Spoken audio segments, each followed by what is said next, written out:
And we are back now at 7:38 with part 2 of our exclusive interview with Harry Potter author J K Rowling.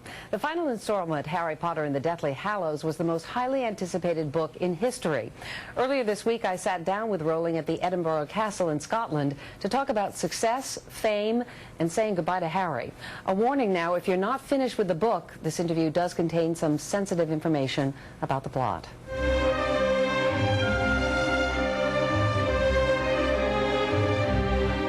Joe, when you look out over Edinburgh, you wrote so much at the beginning of your book at a cafe. Yeah.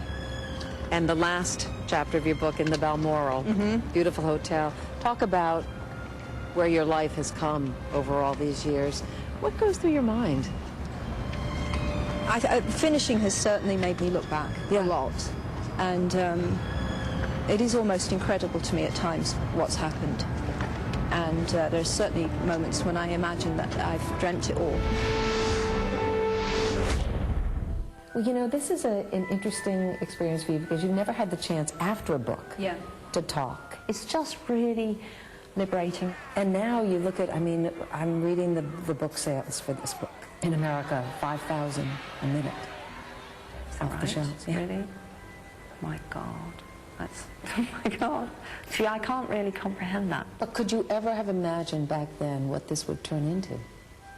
No, Harry saved us, security-wise. I mean, he turned my life around completely, and it's been phenomenal and so unexpected. What's next for you? I'm going to take a break, definitely. And I'm just going to savour for a while the feeling that I don't have a deadline. It's just really liberating to think I can almost return to the beginning and write any old thing and see where it goes, and I don't have any pressure on me, and there's no particular expectation that anything will get finished. 17 years, 7 books. What do you want people to take away from all this? If it's true that Harry got people reading, anyone who wouldn't otherwise have enjoyed books or started to enjoy books, then that's the best thing anyone could say to me.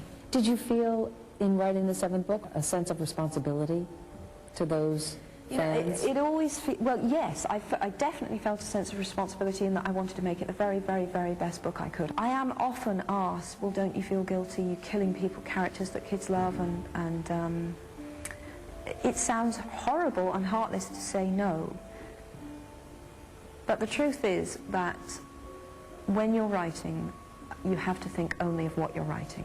Even my nearest and dearest, my sister, as she opened the book, just looked at me over the top of it and said, if you kill Hagrid, I will never forgive you. Oh, you're lucky you didn't kill Hagrid. Yeah. But I never planned to kill Hagrid, so. The end of the book, I had read that the last word was supposed to be Scar. But and it was for a long, long time. For a long time, the last line was something like, only those whom he loved could see the lightning scar. And that was a reference to the fact that Harry was kind of flanked by you know, his loved ones.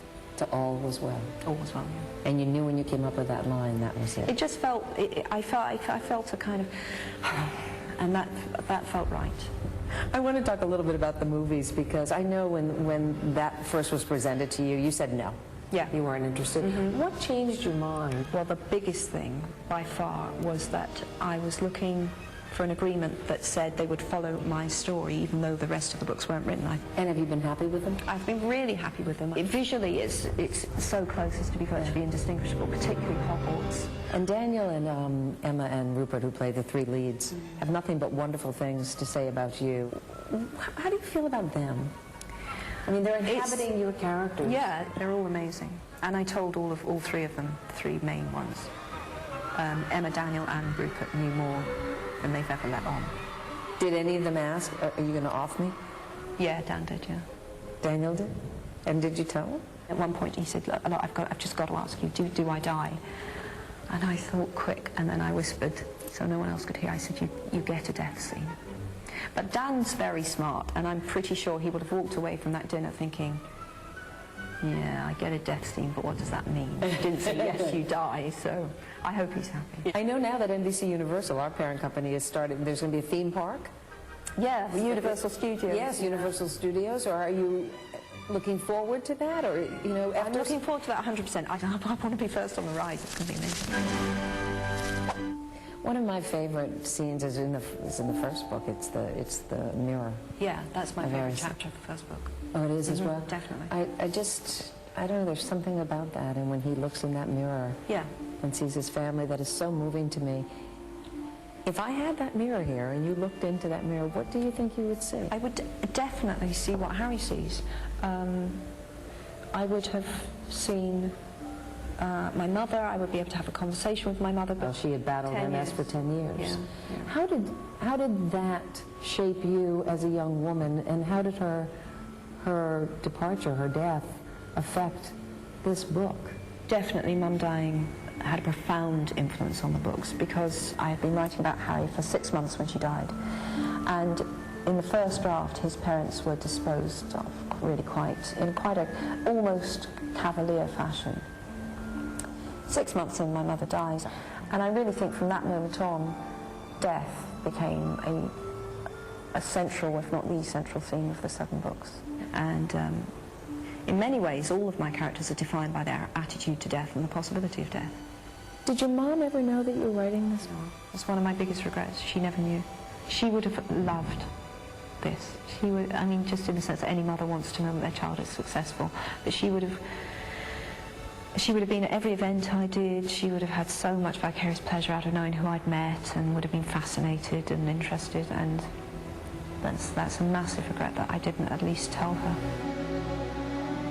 Had you been one of these students that ended up at Hogwarts and they put the sorting hat on you, which one of the houses you think you would have ended up in? I mean, the virtue that I prize among all others, and I think it's patently obvious from the books, is courage. So I would hope to be in Gryffindor. Whether I would be judged worthy or not, I don't know. Do you think that most people in this world are more like the Harrys, or most people in this world are more like the Dracos?